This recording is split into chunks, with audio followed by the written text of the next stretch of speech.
Good morning বন্ধুরা, আজ আমি বানাবো হাক্কা নুডলস রেসিপি। প্রথমে কড়াইতে পেঁয়াজ আদা রসুনের পেস্ট ভালো করে ভেজে নিয়েছি সর্ষের তেল ঢেলে। এরপরে আমরা বোনলেস চিকেনের টুকরোগুলো ওতে অ্যাড করলাম। অ্যাড করার পরে আমরা ভালো করে ভাজতে থাকলাম যাতে চিকেনটা সুন্দর করে ভাজা হয়। বেশ কিছুক্ষণ ধরে কড়াইতে নাড়তে থাকলাম, ভালোভাবে ভাজা হতে থাকুক। আপনারা দেখতে থাকুন বন্ধুরা, একটু সময় লাগছে। চিকেনের টুকরোগুলো ভালোভাবে ভাজা হয়ে গেলে আমরা স্প্রিং অনিয়নের যে টুকরো কেটে রেখেছিলাম সেগুলো দিয়ে দিলাম। স্প্রিং অনিয়ন অ্যাড করার পরে আবার আমরা ভালোভাবে পুরো মিশ্রণটা ভাজতে থাকলাম। চিকেনের টুকরো আর স্প্রিং অনিয়ন ভালোভাবে ভাজছি, নেড়ে চেড়ে সুন্দর করে ভাজছি। এরপরে ভালোভাবে ভাজা হয়ে গেলে আমরা ওটা একটা বাটির মধ্যে তুলে রাখলাম। ওদিকে আমরা নুডলসটা সাদা তেল আর নুন দিয়ে জলে সেদ্ধ করে নিয়ে স্ট্রেনারে ছেঁকে রেখেছি। এরপর কড়াইতে অ্যাড করলাম বাঁধাকপির টুকরো, ফুলকপির টুকরো, গাজর আর মটরশুঁটি, সবগুলো অ্যাড করে ভালোভাবে নাড়ছি। নাড়তে একটু সময় লাগবেই। ভালোভাবে নাড়ার পরে আমরা ক্যাপসিকাম কুচি অ্যাড করলাম। এরপর ভালোভাবে ভাজছি, বেশ কিছুক্ষণ নাড়াচাড়া করে ভাজতে থাকছি।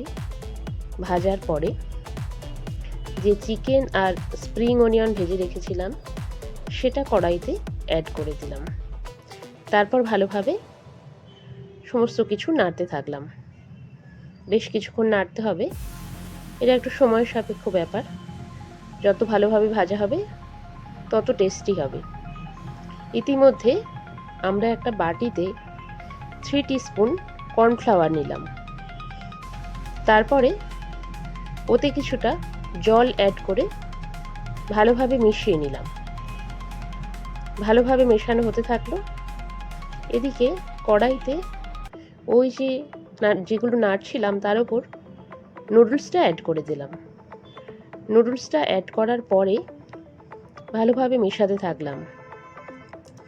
এটা একটু প্রবলেম্যাটিক ব্যাপার, কিছু করার নেই, একটু সময় লাগছে। একটু ট্রিক্স মেনে ধীরে ধীরে নুডলস আর ওই মিশ্রণটা অ্যাড করতে হবে। কিছুক্ষণ ধরে ভালোভাবে নাড়াচাড়া করছি। করার পরে ওই যে কর্নফ্লাওয়ারের মিশ্রণটা ছিল সেটা আমরা এর মধ্যে অ্যাড করে দিলাম। আর কিছুটা জল অ্যাড করলাম। ওই কর্নফ্লাওয়ারের মিশ্রণে আমরা কিছুটা নুন দিয়েছিলাম। এরপর ভালোভাবে নাড়ছি। তারপরে কিছুটা ডার্ক সয়া সস অ্যাড করলাম। এরপর ভালোভাবে নাড়ছি, নেড়ে পুরো মিশ্রণটা ভালোভাবে মিক্স করলাম। তৈরি হয়ে গেল আমাদের